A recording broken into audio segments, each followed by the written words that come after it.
네, 여러분 기독교 알기 자, 371페이지에 보면 예수님의 부활에 대해서 제대로 이제 반박을 하지 못하니까 바울을 고발했던 사람들이 어떻게 합니까? 이제 조롱하다 하거나 화를 낸다는 거죠. 그러니까 여러 가지 사건으로 사도 바울을 고발을 했어요. 그래서 이제 그것에 대해서 베스도와 아그리파 앞에서 재판을 받는데 이것에 대해서 어떻게 합니까? 능히 증거를 대지 못하니까는 이제 화를 낸다는 거죠. 하지만 로마의 시민권자였던 바울을 예수님처럼 그렇게 쉽게 처형을 해버릴 수가 없으니까 분노한다는 것입니다. 예수님은 워낙에 가난하고 약자에 속했기 때문에 사회적 지위에 있어서요. 목수의 아들이었잖아요. 그렇기 때문에 이들이 쉽게 처형할 수가 있었는데 로마의 시민권자는 재판 없이 쉽게 그렇게 처형할 수 없다라는 것이죠. 그죠? 그러다 보니까는 자기네가 능히 증거를 대지 못하니까는 결국 이제 분노하는 이야기가 나온다는 거죠. 어쨌든 바울이 아테네에서 복음을 전했을 때도 쾌락주의자, 금욕주의자 이런 철학자들을 만나서 예수님의 부활을 전했을 때도 사람들이 조롱을 했어요. 그 다음에 의사이자 역사가인 누가의 기록에도 보면 죽은 자의 부활에 대한 얘기를 들었을 때 당시에 철학자들이 조롱했다라고 기록하고 있어요. 사실 요즘에 그 무신론자들도 모두 부활에 대한 얘기를 하면 대부분 어떻게 그냥 이렇게 비웃고 웃어 넘기죠. 그러니까 이성적, 논리적으로 입장을 변호하려는 아예 시도치 안 한다라는 겁니다.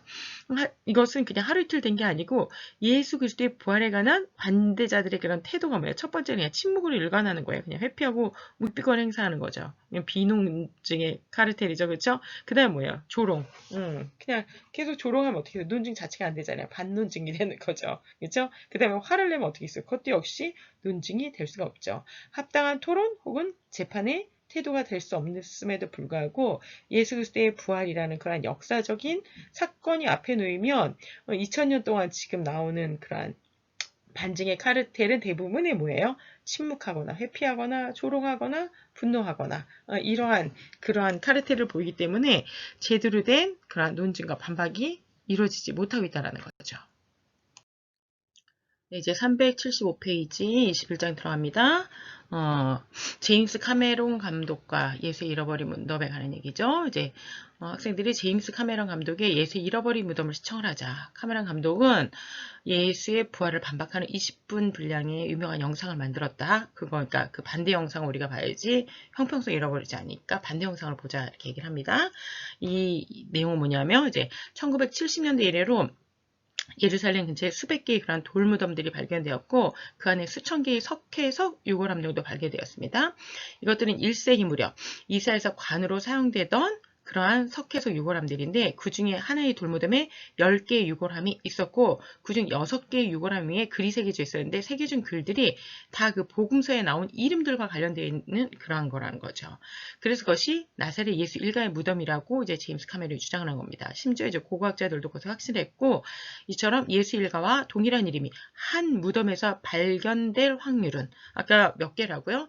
지금 돌무덤에서 10개의 유골함이 있었고 그 중에 6개의 유골함 6개의 유골함에 그 복음서에 나오는 예수님의 가족들의 이름이 나오고 있다는 거죠.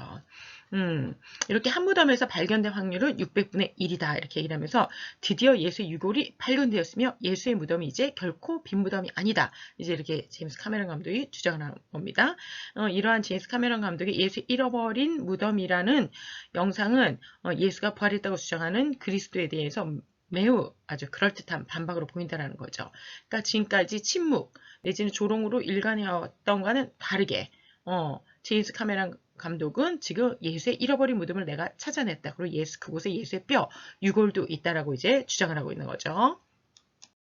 그러면서 이제 스콧이 잉그레임 박사에게 질문을 합니다. 성경과 관련된 이러한 이름들이 순전히 우연히 단 한 개의 무덤에서 이렇게 조합될 가능성이 600분의 1이라는 디스커버리 채널의 통계 수치에 대해서 어떻게 생각하냐. 그러니까 잉그레임 박사님께서 그 확률은 사실 결함이 있다.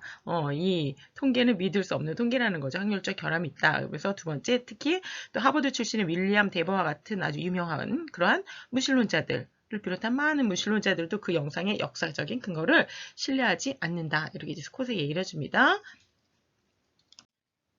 그러면서 이제 미네가 계속해서 이 스캡티콘 홈페이지를 보면 회의론자 학생 조직의 스캡티콘 페이지, 스캡티콘이란 말이 회의론자 의미하는 거냐. 회의론자 내지는 무신론자를 의미하는 거잖아요. 그러니까 회의론, 무신론자, 학생 조직에서조차 여러 가지 근거로 그 오류를 지적하는 글들이 올라오고 있고, 벤 위더링턴 박사님은 그 역사적인 사실과는 너무 거리가 멀다. 단지 카메론 감독은 실질적인 증거 내용도 없이 과정하여 설명을 덧붙인 것뿐이다. 이렇게 얘기를 합니다. 다시 말하면 그 무덤을 가지고 어떻게 했다는, 무덤을 발견했다는 거는 뭐예요? 팩트, 사실이에요. 그런데 거기에 대한 설명은 전부 다 더 픽션, 소설이라는 거죠. 댄 브라운의 다빈치 코드와 같은 소설이라는. 그래서 이거는 무덤은 사실, 하지만 그 뒤에 그것을 해석하는 내용들은 다 픽션이 돼서 이런 거 뭐예요? 팩션이라 그러죠. 팩션. 결국은 뭐예요? 그러니까 사실이 아니다라는 거죠. 근데 그걸 갖다 이렇게 버무려 놓으니까 사람들은 되게 재미있는 사실, 역사적인 사실처럼 생각을 하지만 이거는 무신론자, 학생들뿐만 아니라 무신론자 출신의 그런 학위자들, 박사학위 가지고 윌리엄 데버 같은 사람들도 그건 역사적인 근거를 찾을 수 없고 그 확률 자체도 결함을 가지고 있다 이렇게 한다는 거죠. 이제 하버마스 박사님 이에 대해서 예수님의 무덤이 발견되었다는 주장에는 헤아릴 수 없을 만큼 너무나도 많은 문제점이 있다는 거죠. 카메론 그 감독의 이 주장에는. 하지만 변함이 없는 포인트는 뭐예요? 기독교 초기의 반대자들조차도 예수님의 무덤이 비어있다는 것을 인정을 했다는 거예요. 두 번째, 예수님이 부활하신 몸으로 다시 사람들 앞에 나타나셨던 그 수많은 목격자들의 증언도 논박된 적이 없다라는 거. 오히려 반대로 예수의 부활에 대해서 당신들도 너무나도 잘 알고 있다 얘기했을 때 오순절에 남자만 3,000명이니까 실질적으로 10,000명이 넘어간다 그랬죠. 10,000명이 넘는 사람들이 회심을 하고 교회가 만들어지는 그러한 불가사의한 일이 벌어졌다라는 거죠. 네, 그 제임스 카메론 감독의 예수의 잃어버린 무덤에 대한 그 영상에 관해서 아까 잉그램 박사님이 그 600분의 1의 확률이라는 것 자체가 결함이 있고, 그 다음에 그 영상이 역사적인 걸 신뢰를 찾을 수 없다고 했잖아요. 그 이유를 이제 설명합니다. 보게 되면 당시에 요셉과 예수라는 이름은 너무나도 대중적인 이름이었다는 거죠. 그 카메론 감독이 발견한 그 유골함이 있는 곳에서 유골함의 20%가 그 관에 예수라고 이름이 쓰여져 있다는 거죠. 그 다음에 그 남자들의 관의 50%는 요셉이라는 거예요. 그러니까는 남자들의 이름의 반이 요셉이고 5명 중에 1명은 이름이 예수였기 때문에 여기에 요셉의 아들 예수의 무덤이다.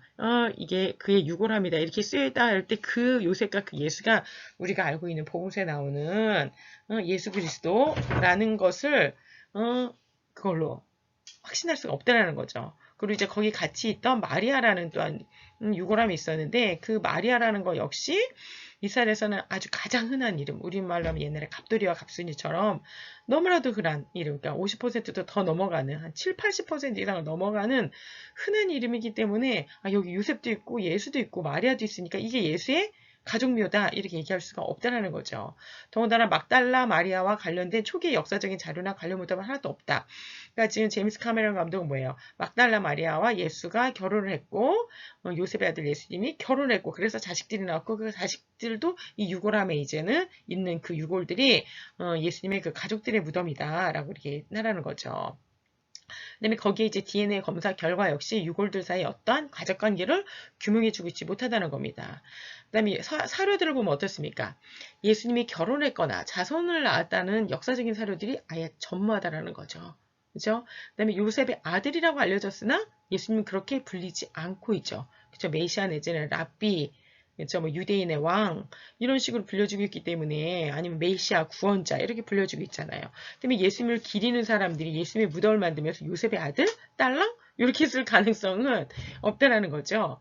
그다음에 오래된 역사적인 자료들은 모두 예수님이 묻혔던 무덤이 비어 있었다고 지금 동일하게 기록하고 있다라는 거죠. 그렇기 때문에 이 탈푯의 무덤은 어때요? 예수님의 무덤이라는 이 근거가 없다라는 거예요. 탈푯의 무덤은 매우 부유한 집안의 무덤을 너무나도 잘 치장이 되어 있는데 가난한 예수님의 가족들이 더군다나 예수님 때문에 결국 그 이후에 핍박을 받고 순교를 당하고 도망 다니고 죽임을 당했던 그런 예수님의 가족들이 예수님 한 분은 아리마대 사람 요셉에 의해서 자신의 무덤에 안치를 했지만 그 예수님의 가난한 가족들까지 모두가 다 그러한 부자들의 묘실을 갖다 가족의 묘로다 사용할 수 있냐라는 거죠. 없다라는 거죠. 그렇죠?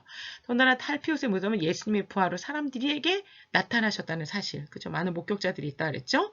그 다음에 그 사건 때문에 오순절에 수많은 회심자들이 나와서 교회, 초대 교회가 만들어진 이런 역사적인 사실들에 대해서 전혀 설명하지 못하고 있다는 거죠. 그렇기 때문에 제임스 카메론 감독의 예수 잃어버린 무덤은 확률도 지금 600분의 1의 확률? 아니죠. 아까 요셉, 예수, 마리아 뭐 20%, 50%의 여자들의 이름은 너무나도 흔하게 막 7, 80% 이상이 마리아였기 때문에 이것을 갖다가 막 600분의 1의 확률이라고 얘기하는 거는 너무 심한 과장이고, 그다음에 역사적인 근거와 신뢰를 찾을 수 있는 다른 사료들이 전혀 없이 그냥 관에 유골함에 있는 예수, 요셉, 마리아 이런 이름만 보고 이것은 예수의 가족묘고 이것이 예수의 무덤이다 라고 얘기할 수 있냐라는 거죠. 그렇기 때문에 많은 스캡티즘, 이러한 정말 무신론자, 회의론자, 잉그라임 박사님 같은 경우도 회의론자잖아요. 그렇죠? 이런 분들도 이 제임스 카메론의 예수의 잃어버린 무덤에 관한 그런 반증은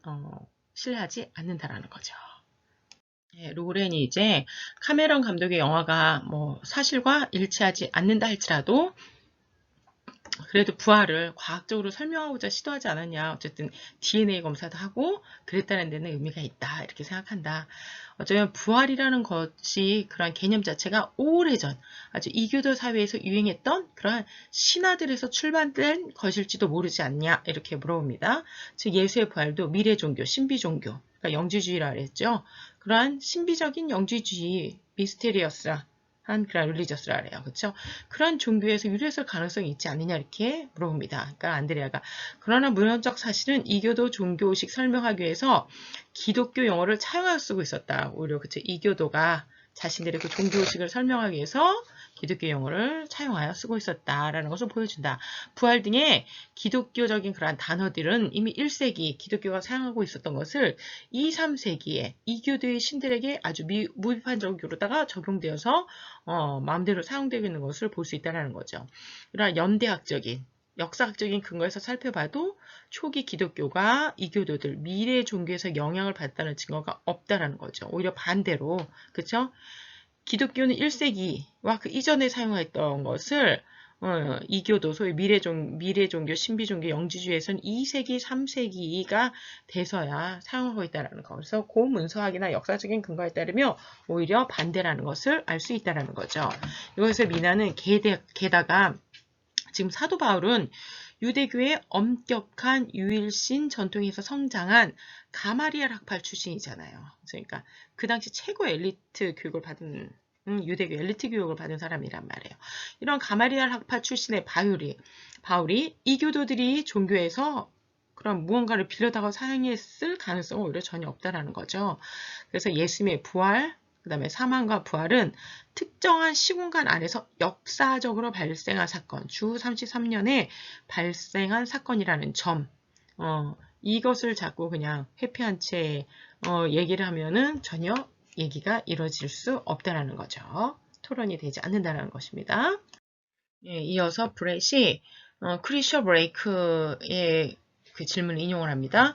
여인들이 예수님이 어디에 묻혔는지 알지 못했기 때문에 엉뚱한 다른 사람의 그런 빈 무덤을 잘못 찾아갔다라는 그 주장은 어떻게 생각하냐니까 미나가 그 이론은 다른 역사적인 증거들을 다 무시한 주장이다 이렇게 얘기합니다.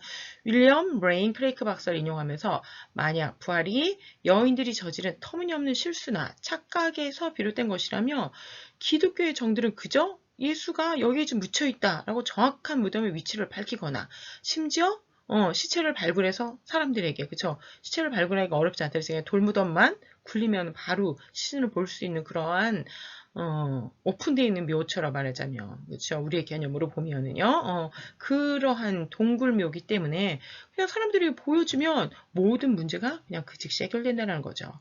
부활이 단순히 여인들의 어떠한 착각이라는 주장은 근거가 역사적인 근거가 없는 너무 그냥 얄팍한 금방 깨질 수밖에 없는 그러한 이론이라는 거죠.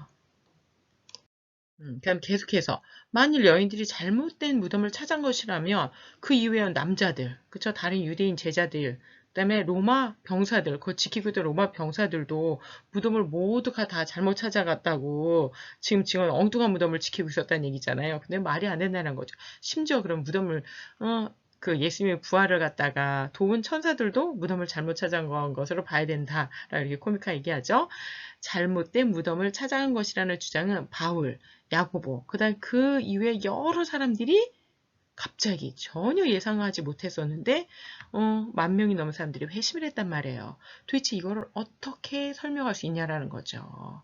예수를 죽이던 사도 바울이나 예수님을 형제였지만 예수를 믿지 않았던 동생 야고보, 그렇죠? 그다음에 예수님의 12 제자들, 이런 사람들이 예수님이 핍박받고 죽었을 때 다 무서워서 도망가고 움츠러들고 예수님 저주하면서 배신까지 했단 말이에요. 심지어.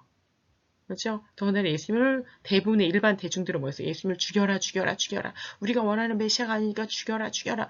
이렇게 막 돌팔매질까지 하면서 죽이려고 하고 그다음에 로마의 힘을 빌려서 죽이려고 했던 그 많은 사람들이 어떻게 불과 50일 만에 예수님을 믿고 변화되는 그러한 일이 벌어지고 심지어는 목숨까지 내놓고 순교까지 하면서 자기 평생을 다 바쳐서 예수 그리스도의 부활을 전하는 삶을 살 수 있냐라는 거죠. 어떤 실수 때문에, 어떤 착각 때문에 일어날 수 있는 일이 아니라는 것입니다.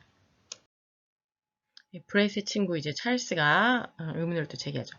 부활은 단지 고대적인 그런 신화 아니냐. 아주 오래된 이야기가 세월 속에서 과장되면서 신화가 탄생되는 법이다. 이것에 대해서 답하죠. 하지만 부활의 이야기는 맨 처음 목격자들에 의해서 퍼졌고 기록이 되었다. 기원후 59년경에 바울은 직접 부활을 목격한 사람들을 500명 이상이 아직도 살아있다고 증언했고 심지어 예수님을 죽였던 대적자들도 여전히 살아있는 상황이라는 거죠. 그리고 이러한 사실은 예수님의 부활 시기로부터 불과 3년에서 8년 후에 로마 제국 전역으로 또한 알려지게 된다는 것입니다. 좀 더 자세히 설명하면 예수 부활 시기로부터 3년에서 8년 후라는 것의 의미는 고린도전서 1장에 있는 초기 신조들을 포함한 내용들이며 이 내용은 예수 그리스도의 부활, 그것이 몇 년 안에 널리 퍼졌다는 것을 지금 포인트를 잡았다는 것입니다.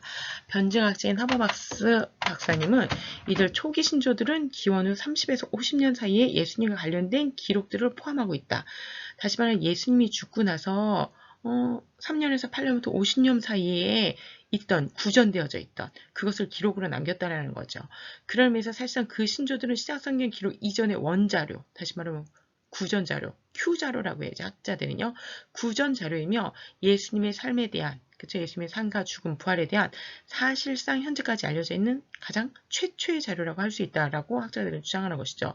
다른 말로 하면은 그 당시에 글을 읽고 쓸 줄 아는 사람들이 많지 않았다고 했잖아요. 목격자들이 어떻게 증언을 하겠어요? 입을 통해서 전달했다라는 거예요.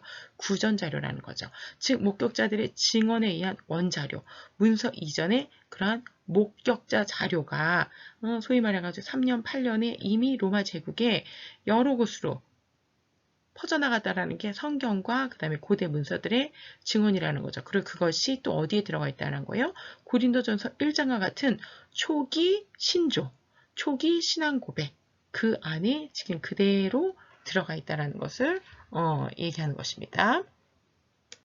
좀 더 자세히 설명하면 가장 자유주의적인 그런 아이비리그의 연구소들을 포함해서 지난 30년 동안 예수 그리스도의 부활에 관한 책을 출판한 저자들의 90% 이상은 고린도전서의 작성 시기를 주 53년에서 58년 사이로 잡고 있어요.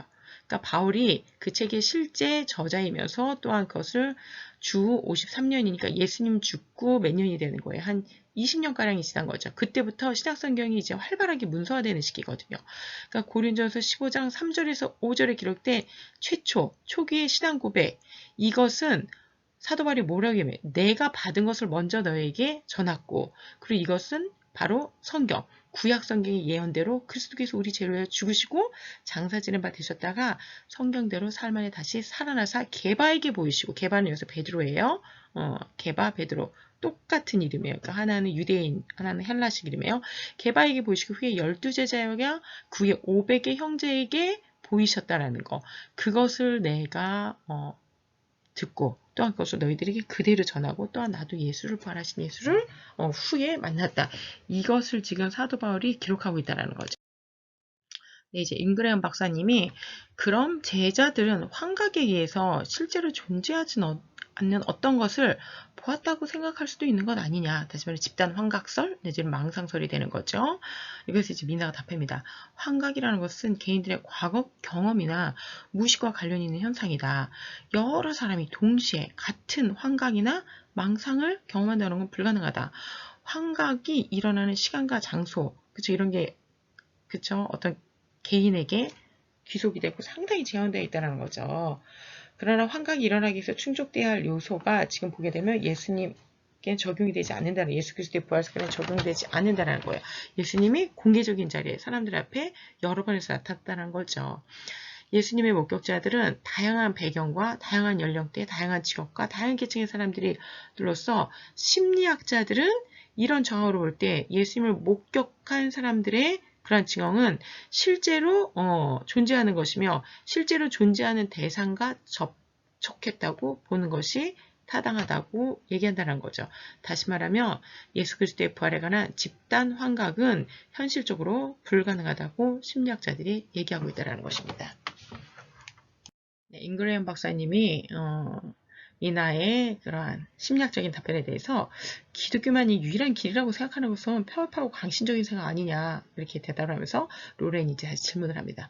코란의 주장에 대해서 한번 얘기를 해달라 그랬더니 예수 대신에 알라를 믿는 한 사람이 알라를 믿는 사람 중에 하나가 예언자 예수 대신 십자가에 못 박혀 죽었다. 다시 말하면 예수는 선한 예언자이기 때문에 죽어서는 안 되기 때문에 코란 믿는 어떤 사람이 선한 예언자 예수 대신에 십자가에 못 박혀 죽었다. 왜? 선한 예언자인 예수는 그렇게 죽어서는 그러한 비참한 죽음을 죽어서는 안 되기 때문에 이게 이제 코란의 기록이거든요. 이런 코란의 주장에 대한 반박입니다. 주장하는 사람은 이슬람 교리를 믿는 매우 후대 사람이다. 부활 사건 이후 몇백 년 동안 다른 주장은 존재하지 않았다. 그렇죠. 코란은 7세기경 상당히 후대 쓰여졌다는 거죠. 구약에는 메시아의 죽음에 대한 예언이 나온다. 십자가에서 돌아가심으로 예언들은 성취가 되었다. 예수님이 오시기 100여 년 전에 예수의 예언들을 포함하고 있는 이사야서의 사본이 발견되었다. 그렇죠? 사실 이사야는 더 훨씬 이전이죠. 그렇죠? 8세기니까 예수님 오기 700여 년 전의 문서예요. 거기에 이미 예수님이 자신이 그 나무 형틀에 매여서 죽게 될 비참한 죽음을 죽게 될 거라는 것을 이사 53장에 얼마나 자세하게 예언했습니까? 그러니까 무함마드는 예수님을 예언자로 인정을 했어요. 그죠? 코란을 기록한 무함마드는 예수님을 선한 예언자로 인정했단 말이에요. 그렇죠? 근데 예수님이 선한 예언자인데 예수님의 예언이 이루어지지 않았다면 예수님이 선한 예언자라고 하는 말 자체, 그런 무함마드의 그 기록 자체가 어떻게 돼요? 틀리다라는 거죠. 자체 모순이 생기다라는 거죠. 예수님이 선한 예언자라면 예수님의 예언대로, 그래서 성경의 예언대로 예수님이 죽으시는 게 너무나도 당연한 거 아닙니까? 그런데 지금 예수님이 예언대로 죽지 않았다 얘기하면은 결국 예수님이 거짓말쟁이가 되는 거잖아요.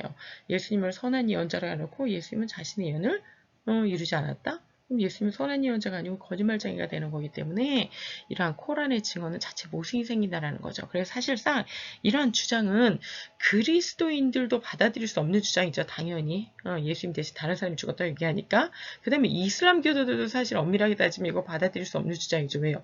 선한 예언자 예수. 하지만 예수는 자신의 예언을 이루지 못했다. 이거 말이 안 된 어불성설이 된다라는 거죠. 그렇기 때문에 한 번만 더 생각하면 그리스도인이든 이슬람교도든 모두 받아들일 수 없는 게 예수 그리스도에 관한 코란의 주장. 상당히 성경에 비하면 너무나도 후대 몇백 년이나 후대에 쓰여진 이 코란의 기록을 보고 알라를 믿는 사람 중에 하나가 예수 대신에 십자가에서 죽었다. 이렇게 얘기하는 것은 사실 어불성설이라고 하는 거죠. 이런 걸 바로요. 392페이지에 보면은 잉그레임 박사님이 음모론을 제기합니다.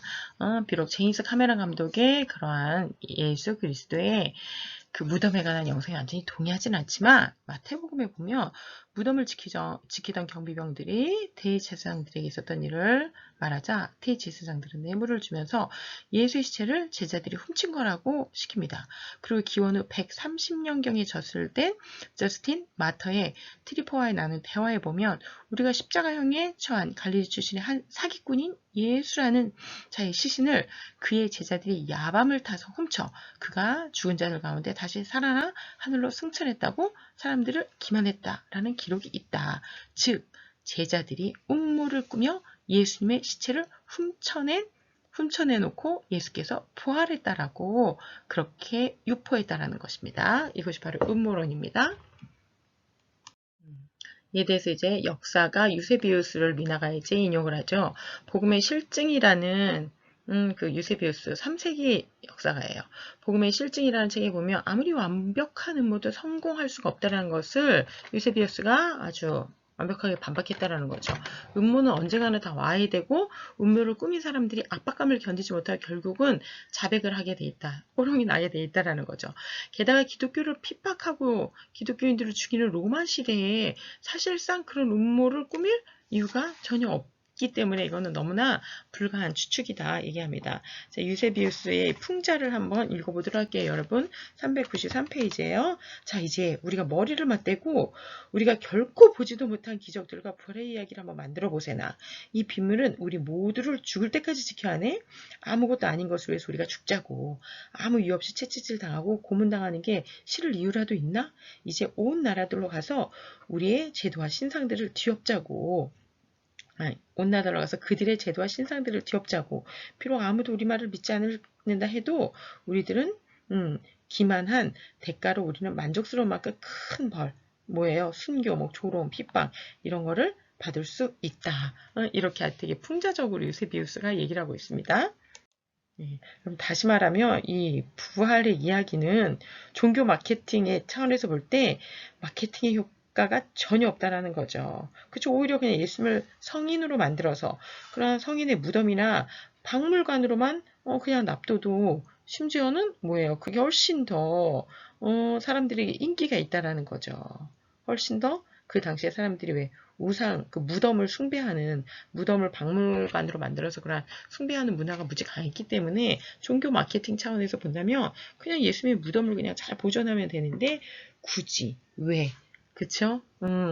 예수님의 시체를 훔쳐다가 예수님 부활했다고 하는 그러한 일을 하냐라는 거죠. 그럴 이유가 전혀 없다. 다시 말해 음모론이라는 것은 소위 말하는 현대에서 얘기하는 종교 마케팅 차원에서 봤을 때 종교적인 그러한 번영과 성장의 차원에서 봤을 때 전혀 근거가 없다라는 거죠. 그래서 이제 미나가 워터게이트 사건의 특별 검사의 구절을 또 인용합니다. 워터게이트 사건을 은폐하려는 음모는 음모를 꾸민 사람들 중 한 명이 스트레스를 견디지 못하고 증거를 제출해 종말을 만든다는 거죠. 하지만 예수님의 제자들은 끔찍한 박해와 죽음에도 불구하고 부활의 믿음을 결코 저버리지 않았다라는 것입니다.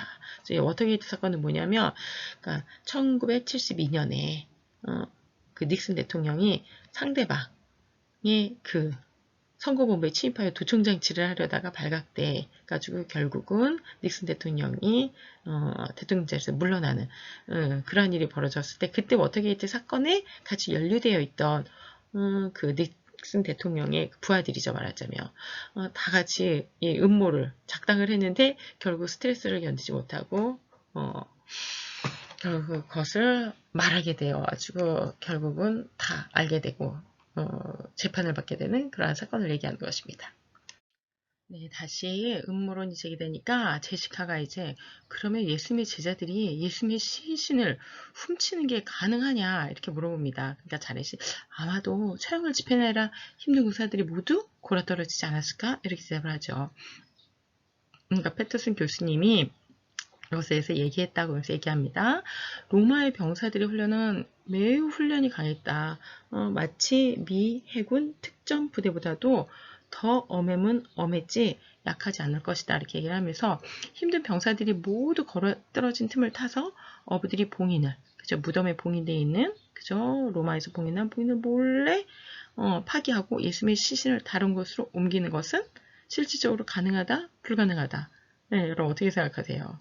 자, 보세요. 6월절 밤에 예수님을 잡으러 온 낌새를 눈치채고서 혼비백산 도망쳤던 제자들이, 그죠? 갑자기 태세를 전하여 시신을 훔쳐냈다는 것은 사실 설득력이 없다는 거죠. 게다가 마지막 밤에 가장 리더십 강한 카리스마가 넘치는 수제자 베드로가 예수님을 3번이나 저주까지 하면서 부인하고 나중에는 어떡합니까? 나 물고기 잡으러 갈란다. 이랬던 베드로가 돌변해가지고 예수님의 시신을 훔치러 온다라는 게 사실 너무 개연성이 떨어진다라는 거죠.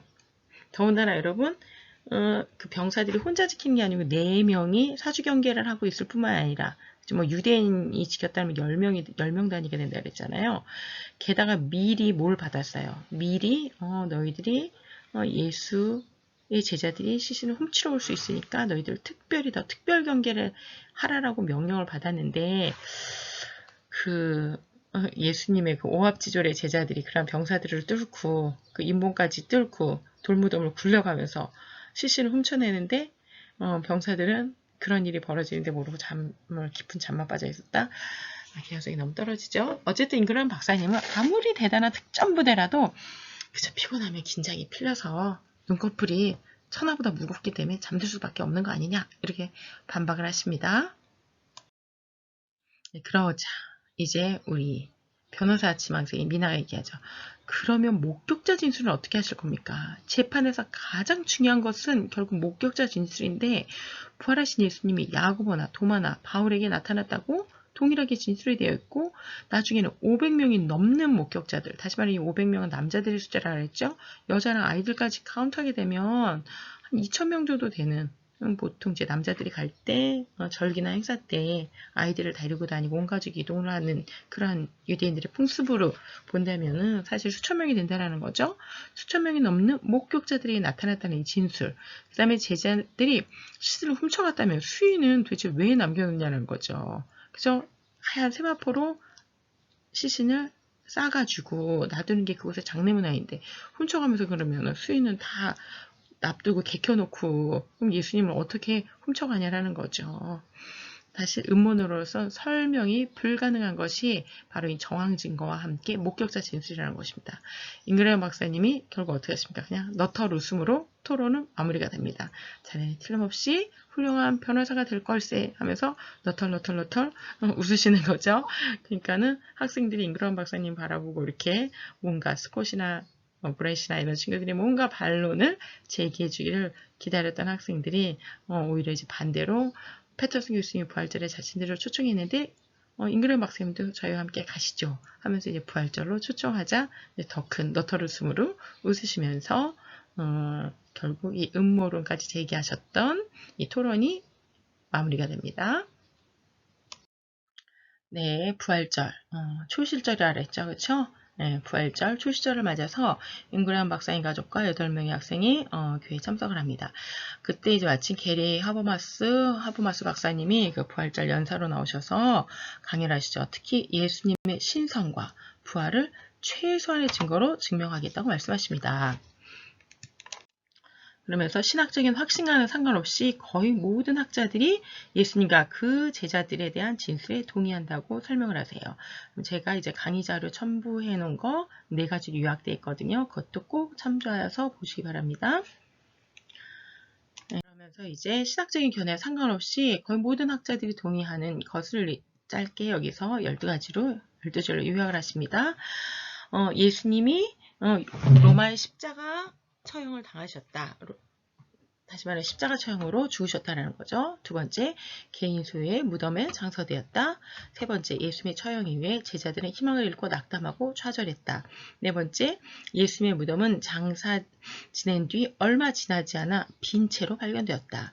다섯 번째, 제자들은 부활하신 예수님을 목격했다. 여섯 번째, 제자들은 그 경험이 완전히 다른 사람이 되었다. 심지어 자신들의 믿음을 위해서 기꺼이 목숨도 내어놓는 그런 삶으로 완전히 변했죠. 그 전에는 되게 정치적이고 예수님이 오른팔이 되겠다고 막 자기네들끼리 싸우고 희생하는 건 볼 수가 없었죠. 싸우고 진짜 그 유대적인 그 메시아 상을 가지고 있었기 때문에 정치적인, 군사적인 부흥 발전, 오직 그 유대인만을 위한 메시아를 기다렸다 그랬잖아요. 근데 자신들의 그러한 기대와 관점 완전히 뒤엎고 예수님께서 죽으시고 부활하셨을 때 제자들이 완전히 다른 사람이 되어서 자기중심적이지 않고 희생하는 그다음에 기꺼이 정말 목숨을 내놓고 예수님을 증거하는 그런 삶을 살았다는 거죠. 자, 7번. 예수님께서 부활하셨다는 사실은 일찍이 기독교의 매우 초기부터 진술되었다. 사실 오순절 이전부터 그렇죠? 목격자들이 500명이 넘어가면서 실질적으로는 1000명이 넘어가고 한 2000명 정도 되는 거잖아요. 그러면서 이게 막 오순절 이전부터 사실 이미 아름아름 막 퍼지고 있었죠. 8번째, 제자들은 예수님 십자가에 못 박히고 매장된 위험한 예루살렘에서 그 일이 일어난 지 얼마 지나지 않아 정확하게는 50일 이후부터 설교를 시작하죠. 예수님의 부활을 즐거워하는 설교를 시작했다라는 거죠. 예수님이 못 박혀 죽은 지 50일밖에 지나지 않았기 때문에 아직도 군중들이 어떻습니까? 예수님의 제자들을 잡아서 죽이고 싶어하는 사람들이 상당히 많았어요. 근데 대표적인 사람이 이제 물론 이제 바울이죠, 바울. 바울 이전에 이름은 사울이에요, 사울. 사울이 사울로 있을 때, 바울이 되기 전에 예수님의 제자들을 죽이는 일을 했던 사람들이고, 사실 그 기간에 스데반 집사를 돌려쳐서 또한 죽이는 일까지 했던 사람이었잖아요. 유대인으로서 그걸 되게 자랑스러워했고 유대인의 사명이라고 생각하는 그런 엘리트였단 말이에요. 그렇죠? 근데 그런 위험한 장소에서 그죠? 50일밖에 지나지 않았는데 예수님의 부활을 증거하면서 뭐라 그래요? 너희들도 모두 다 알고 있다? 라고 증거를 했고 3,000명. 자, 남자만 3,000명이라 했으니까 숫자는 훨씬 더 많다 그랬죠? 역시 10,000명이 넘어가는 사람들이 회심하고 교회의 출발점이 됐다. 이거아니에요. 9번째, 가장 초기의 복음 메시지는 예수님의 죽음과 부활에 집중되어 있었다. 이걸 초기 신조라 그랬죠? 구전 진술의 내용이라 그랬어요. 그렇죠? 예수님 돌아가시고 나서 바로 이 죽음과 부활에 집중되어 있는 이 초기 신조가 구전되었고 목격자 진술이 계속해서 구전되었고 그것이 이제 문서로서 마태, 마가, 누가, 요한복음, 고린도전서 이런 것에 계속해서 남아있다라는 거죠. 사도행전에 또 남아있다라는 거죠. 학자들이 그 예수님의 죽음과 부활에 관한 그 엑기스, 그 초기 신조, 구전, 진술의 내용, 목격자 진술 이것에 관해서는 거의 모든 학자들이 동일한다는 거죠. 예수님께서 부활하신 날 예배를 신자들이 드리기 시작했다는 거예요. 그 전에 유대교 전통은 3000년 동안 언제 예배 드렸어요? 토요일 날 예배를 드렸는데 결국은 예수님의 부활 이후에 모였던 유대인들은 다 같이 언제요? 일요일, 다시 말하면 주일, 예수님이 부활하신 날, 금요일 날 못 박히시고 토요일 날 무덤에 계시고 주일 날 부활하셨거든요. 부활하신 주일 날에 사람들이 모여서 예배 드리기 시작해가지고 로마 사람들이 말하기를 야, 기독교인들은 잡기가 너무 쉬워. 얘네들이 주일날만 되면은 약속한 장소에 모인다? 얘네 잡기가 얼마나 쉽니? 참 이상한 사람들이야. 우리가 잡을 거 알면서도 주일날 모여서 예배를 드리네? 그 정도로 사람들이 목숨 걸고 예배를 드린 게 왜요? 예수님께서 그날 부활하셨기 때문에. 11번. 예수님의 친형제인 야고보는 예수님의 부활을 경험하기 이전에 예수님을 안 믿었어요. 예수님 살아생전에 예수님을 안 믿었단 말이에요. 그런데 예수님의 부활을 경험한 후에 예수님의 부활을 증거하는 기독교인, 그리스도인이 되었습니다. 12번째, 몇 년 후에 피격자 바울, 아까 사울이었다 원래 이름은 사울이라 그랬죠? 근데 이제 변화된 이름을 따서 바울이라고 그래요. 바울은 자신이 부활하신 예수님을 만났다고 진술하였으며 그 만남 이후에 그는 어떻게 했습니까? 예수님을 만난 이후에 사도 바울은 결국 로마 제국에 복음을 전하고 순교하는 것으로 기꺼이 순교하는 것으로 자신의 생애를 마감했다라는 거죠. 그 다음에 부활절을 맞아서 게르 하버마스 박사님이 간증을 하시는데 사실 이 하버마스 박사님은 우리 소설 속에서 패터슨 교수님의 사실 모델이에요. 그러니까 사실 우리 소설에는 패터슨 교수님이 바바라가 사랑하는 동생 바바라가 죽고 나서 예수님 영접하고 이런 변화된 삶을 살게 되는데 사실 실제는 이 게리 하버마스 박사님은 아내가 43세에 위암 진단을 받고 결국 돌아가시게 됩니다. 그때 이제 기도하시면서 마치 하나님이 자신의 고통을 이해하며 자신이 않아도 다시 살아나게 할 것이다 라고 말씀하시는 것이 느껴지고 믿어졌다라는 거죠.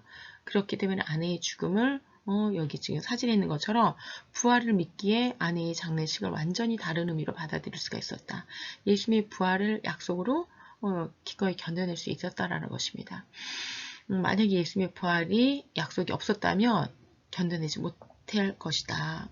그 슬픔, 그 절망 때문에 너무 힘들었을 거라는 거죠. 결국 예수님의 부활은 천국의 존재를 보장해 주는 거다. 그분의 부활로 인해서 이미 어떻게 했다는 거예요? 우리도 부활할 것이라는 거, 우리도 천국에 갈 수 있다라는 거, 영생을 할 수 있다라는 것이 증명되었다라는 겁니다. 초실절의 의미가 뭐예요? 그냥 부활이 한 번으로 예수 그리스도의 부활 그걸로 끝나는 게 아니고 첫 열매가 되셨기 때문에 우리들도 예수님을 따라서 계속해서 열매로서 열매를 맺게 된다는 부활의 열매를 맺게 된다는 거거든요. 예수님께서 뭐라고 말씀하시냐면 한 알의 밀알이 땅에 떨어져 죽으면 많은 열매를 맺는다 말씀하시거든요. 예수님께서 첫 열매가 되셨고 우리는 이제 후속 따라오는 열매가 된다는 거예요. 여러분 어디 가가지고 이렇게 뭐 과일 같은 거 쌀 때 샘플을 이렇게 먹어보잖아요. 그러면 어때요? 아 이거 맛있구나 하고 한 박스를 사가지고 오잖아요. 그런 의미라는 거죠. 예수님의 열매가 일종의 샘플, 모델이 된다라는 거예요. 그렇기 때문에 사실 부활절이라는 말보다는 시각적으로는 초실절이라는 말이 맞아요. 부활절 그러면 그냥 예수님 부활 그런 말이에요. 근데 초실절 그러면 예수님 부활이 나의 부활이라는 거예요. 우리의 부활이 된다라는 거예요. 예수님은 첫 열매 우리가 첫 열매 딱 먹고 나서 첫 열매고 이제 끝났구나 이제 아무것도 없네 이런 사람 아무도 없죠. 첫 열매를 먹고 나면 뭐야 그 다음에 그 다음 열매 그 다음 열매가 이제 앞으로 가을 내내 추수가 있겠구나 풍성한 열매가 있겠구나 맛있는 것들이 있겠구나 이렇게 생각하는 것처럼 예수님의 이 부활이라는 첫 열매를 보면 뭘 알 수 있다라는 거예요. 이제는 많은 열매들, 많은 부활의 열매들이 있을 것인데 거기에 이제 내가 속한다라는 그 믿음이 게리 하버마스 박사님이 사랑하는 아내가 43세에 상당히 이른 나이죠. 그렇죠? 저희 아버님도 43세에 위암으로 돌아가셨거든요. 사실 그때 정말로 제 믿음이 엄청 사실 좋아졌어요. 물론 힘들고 되게 슬펐지만 그 아버님의 임종을 지키면서 정말 세상에서는 경험할 수 없는 그런 놀라운 것들을 경험했거든요. 정말 그 당시 암이 너무 고통스러운 암이어가지고 그 병원에 그 수간호사님이 저희 고모님이셨는데 매일같이 저희 집에 출퇴근하면서 병원으로 가자. 그래서 못 견딘다. 이 암은 정말 마약성 진통제를 맞고도 정말로 살 수가 없어서 죽여달라고 얘기할 정도로 고통스러운 악성암이다 이랬는데 진통제도 맞지 않으시고 마지막에 제품에서 마지막 날 제 간호를 받으면서 집안에서 편안하게 평안하게 돌아가시면서 정말 너무 어린아이 같은 장난꾸러기 같은 눈빛으로 사람의 두뇌가 너무너무 정말 완전히 최고의 컴퓨터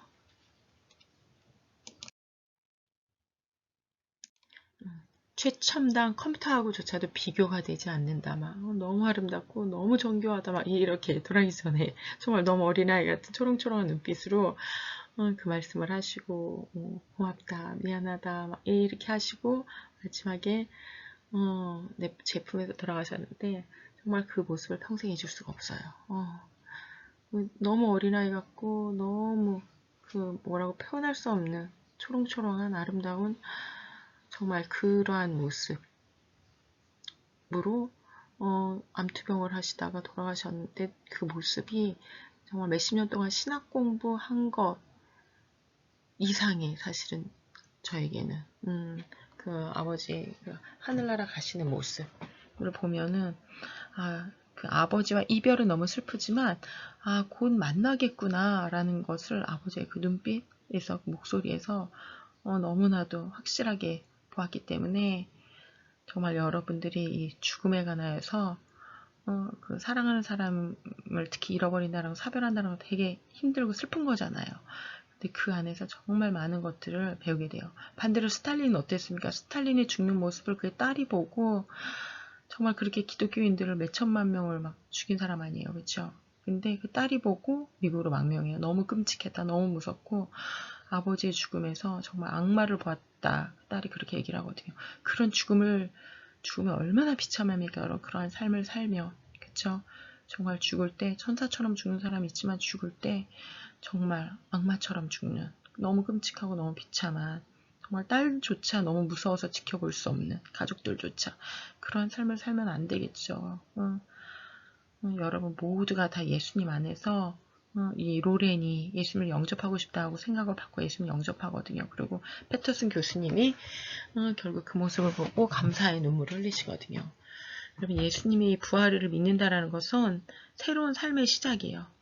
이 확실한 이 사실, 역사적인 사실, 이게 단순히 이렇게 뜬구름을 자는 신화나 전설이나 음모 이런 게 아니라는 걸 여러분이 꼭 알았으면 좋겠어요.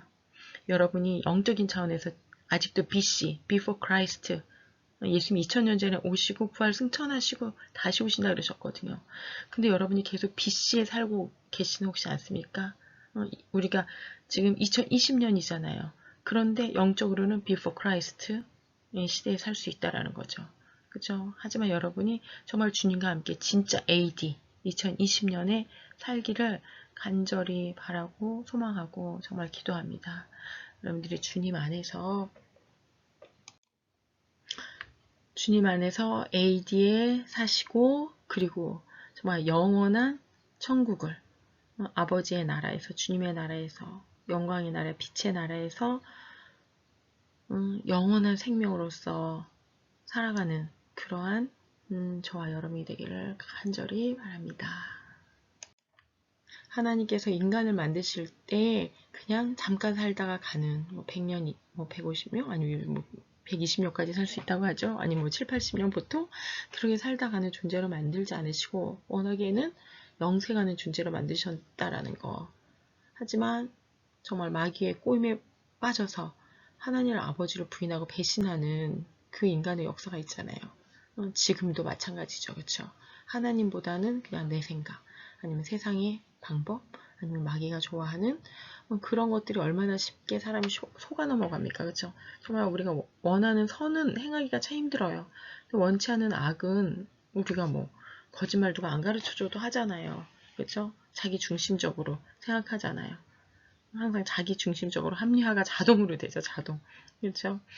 정말로 하나님을 경외하고 이웃을 사랑하는 그러한 삶을 살다가 주님 안에서 영원히 그러한 영원한 생명을 누리는 저와 여러분 되기를 간절히 바랍니다. 네, 여러분 여기에는 브로그로다가 영접 기도문을 올려놨습니다. 사실 요즘 코로나 때문에 교회 가기도 쉽지 않잖아요. 어쨌든 여러분들이 영접 기도문을 관심 있으신 분들은 꼭 봤으면 좋겠습니다.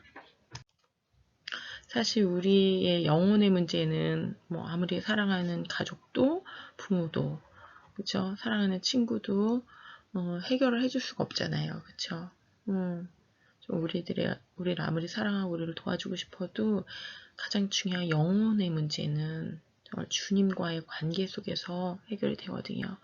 여러분들이 우리의 영혼을 당신의 목숨을 내놓고 사랑하신 주님을 꼭 기억하시고 정말 이 기독교 알기 시간을 통해서 그 다른 어떤 것보다 그 하나님께서 당신의 아들을 내어놓으실 정도로 얼마나 우리를 사랑하셨는지 그리고 하나님이 죄를 그냥 관가하실 수 없는 절대 공의야 하나님이시라는 것 또한 절대 사랑이 하나님이시라는 것을 꼭 기억하셨으면 좋겠습니다. 그런 차원에서 제가 여러분들에게 영접 기도문을 한 3개 정도 올려놨으니까 여러분들이 꼭 참조해서 꼭 보셨으면 좋겠습니다. 네, 여러분 한 학기 동안 정말 수고 너무 많이 했습니다. 우리가 2020년 1학기 코로나 때문에 많이 힘들었지만은 대학생활 여러분 처음 출발 이렇게 해서 너무 많이 아쉽고 많이 좀 답답하고 속상하고 그런 거 있을 거예요. 틀림없이 그쵸?